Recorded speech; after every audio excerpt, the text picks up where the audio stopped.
5ই August সারা দেশের মুক্তিকামী জনতাকে ঢাকার উদ্দেশ্যে রওনা হওয়ার জন্য আমরা আহ্বান জানাচ্ছি। রক্তাক্ত জুলাইয়ের ৩৫ তারিখ সরকার পতনের এক দফা দাবিতে তখন চলছে অসহযোগ আন্দোলন। পরিস্থিতি নিয়ন্ত্রণে সারা দেশে অনির্দিষ্টকালের জন্য কারফিউ জারি করে সরকার। ঘোষিত হয় 3 দিনের সাধারণ ছুটি।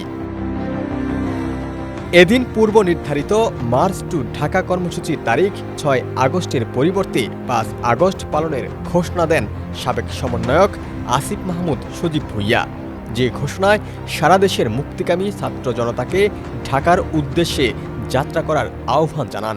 মোটামুটি দায়িত্বশীল জায়গা থেকে আমার উপরেই চলে আসে এবং ফেল করলে আলটিমেটলি ফেলের বার্ডেনটাও আমার উপরে, দায়টাও আমার উপরে চলে আসতো। বাট স্টিল তখন একটা ডিসিশন নিতে হতো, কারণ ডিসিশনটা না নিলে কনফিউশনের মধ্যে থাকলে যে 5 তারিখ না 6 তারিখ, এবং ওই ডিসিশনটা সবাই যদি অ্যাকসেপ্ট না করে, মানুষ যদি নেমে না আসে, তাহলে আবার ফেল হওয়ার সম্ভাবনা ছিল। তো ওই সময়ে গুরুত্বপূর্ণ ছিল যে একটা ডিসিশন নেওয়া এবং একটা ইনস্ট্রাকশন জাতির উদ্দেশ্যে দেয়া। তো ওটা সহজ ছিল না অবশ্যই, তারপরেও ডিসিশনটা নিতে হয়েছে এবং আমি শেষ পর্যন্ত ঘোষণাটা করেছি। এবং ঘোষণার পরেও শঙ্কা ছিল যে আসলে কি সফল হবে কি না, যদি সফল না হয় তাহলে পরবর্তী পরিকল্পনা কি হবে। এই সব কিছু নিয়ে ওই দিন রাতে আর ঘুম হয় নাই। বৈষম্য বিরোধী ছাত্র আন্দোলনের ডাকা মার্চ টু ঢাকা কর্মসূচি ঠেকাতে তৎকালীন প্রধানমন্ত্রী শেখ হাসিনার নেতৃত্বে 2 দফায় উচ্চ পর্যায়ের বৈঠক হয়, যে বৈঠকে এই কর্মসূচি মোকাবেলার পরিকল্পনা হাতে নেওয়া হয়। সকালেও যখন মিছিলে আসার জন্য বের হই এবং আমার সামনে চানখারপুল দিয়ে ঢুকতে পারছিলাম না, 2 ঘন্টা সেখানে আটকে ছিলাম। আমার সামনেই 5 জন শহীদ হয় এবং আশেপাশে ঢাকার বিভিন্ন জায়গা থেকে খবর আসছিল সমন্বয়কদের পক্ষ থেকে যে কেউই সেভাবে একসাথে জড়ো হতে পারছে না, গলির মুখে মুখে পুলিশ দাঁড়িয়ে দাঁড়িয়ে গুলি করছে। তো তখন ভয় লাগতেছিল যে ডিসিশনটাকে ফেল করতেছে কিনা। 5 আগস্ট সকাল থেকেই লং মার্চ টু ঢাকা কর্মসূচি ঘিরে ছিল আইন শৃঙ্খলা রক্ষাকারী বাহিনীর সতর্ক অবস্থান। রাজধানীর মূল সড়কগুলো তখনও ফাঁকা। বেলা গড়ানোর সঙ্গে সঙ্গেই পরিস্থিতি পাল্টাতে শুরু করে। লং মার্চ টু ঢাকা রূপ নেয় লং মার্চ টু গণভবনে। মানুষ শাসকের রক্তচক্ষু উপেক্ষা করে রাস্তায় নেমে আসে। ভেঙে যায় কারফিউ। বাট আলটিমেটলি জনস্রোত এমনভাবে আসে যে পুলিশ আর তাদের গ্রাউন্ড ধরে রাখতে পারে নাই, তাদেরকে পালিয়ে যেতে হয়েছে। কিন্তু ওই দিন প্রাইসটা অনেক বেশি ছিল। ওই একদিনে শুধুমাত্র 400 থেকে 500 জন শহীদ হয় এবং পুলিশ নির্বিচারে গুলি চালায় সেদিন। তাদের জন্য এটা এক ধরনের ডু অর ডাই সিচুয়েশন ছিল এবং ওইভাবেই সরকার খুবই অ্যাগ্রেসিভলি ওই দিন অ্যাক্ট করে এবং তারা যদি ওই দিন সফল হতো তাহলে হয়তো শেখ হাসিনা টিকেও যেতে পারত। দুপুর 1:15টায় আইএসপিআর ঘোষণা দেয় সেনাপ্রধান জেনারেল ওয়াকারুজ্জামান জাতির উদ্দেশ্যে বক্তব্য দেবেন।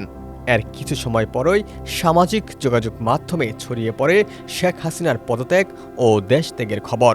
ঢাকার আকাশে তখন আন্দোলনকারীদের বিজয় স্লোগানে মুখরিত জনস্রোত। আমরা শাহবাগে জড়ো হয়ে শাহবাগ থেকে মিছিল নিয়ে গণভবনের দিকে যাচ্ছিলাম।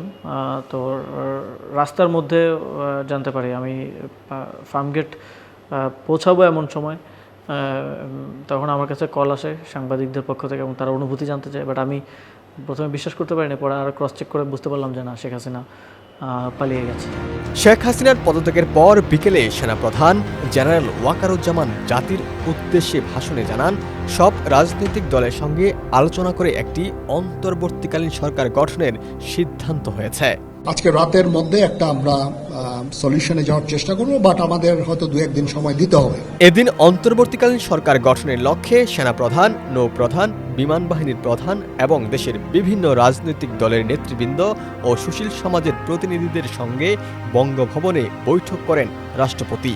রাষ্ট্রপতির সাথে বৈঠকটা সন্ধ্যায় হয়েছিল, বাট এর আগে ফোন আলাপ হয়েছিল দুপুরের দিকে সেনাপ্রধানের সাথে আমার কথা হয়েছিল। কিন্তু এর আগে জাতির উদ্দেশ্যে ভাষণ বা এই বিষয়ে কোনো কথা হয়নি। যদিও জাতির উদ্দেশ্যে ভাষণের ঘোষণা থাকলেও পরবর্তীতে সেটা সংবাদ সম্মেলন করা হয় এবং কোনো স্বাভাবিক পরিস্থিতিতে মার্শাল ল ছাড়া সেনাপ্রধান জাতির উদ্দেশ্যে ভাষণ দিতে পারেন না, এটা প্রোটোকল ভঙ্গ করা হয়। ওয়ারেন্ট অফ প্রেসিডেন্ট অনুযায়ী তিনি সেটা পারেন না। সেটা করার একটাই সিচুয়েশন হতে পারে, সেটা হচ্ছে সামরিক শাসন জারি করা। তো ওইটারও একটা সম্ভাবনা ছিল, কিন্তু আলটিমেটলি আমরাও এর বিরুদ্ধে ছিলাম। আমরা গণতান্ত্রিক ধারাবাহিকতা চেয়েছি। রাত 9:15টায় বৈষম্যবিরোধী ছাত্র আন্দোলনের সাবেক সমন্বয়ক নাহিদ ইসলাম আগামী 24 ঘণ্টার মধ্যে অন্তর্বর্তী জাতীয় সরকারের রূপরেখা জাতির সামনে উপস্থাপন করার কথা জানান। তো 5 আগস্ট রাতে যখন তারেক রহমানের সাথে আমাদের ভার্চুয়ালি একটা বৈঠক হয়, সেখানে তিনি জাতীয় সরকারের আইডিয়াটাকে তিনি পছন্দ করেন এবং তিনি বলেন যে জাতীয় সরকারে বিএনপি অংশ হবে না। তো বিএনপি ছাড়া তো আর এটা জাতীয় হয় না তখন আমাদেরকে ওই আইডিয়া থেকে পিভট করে আমাদেরকে সিদ্ধান্ত নিতে হয়েছে যে তাহলে একটা অরাজনৈতিক অন্তর্বর্তীকালীন সরকার করতে হবে সিভিল সোসাইটির প্রতিনিধিদেরকে নিয়ে।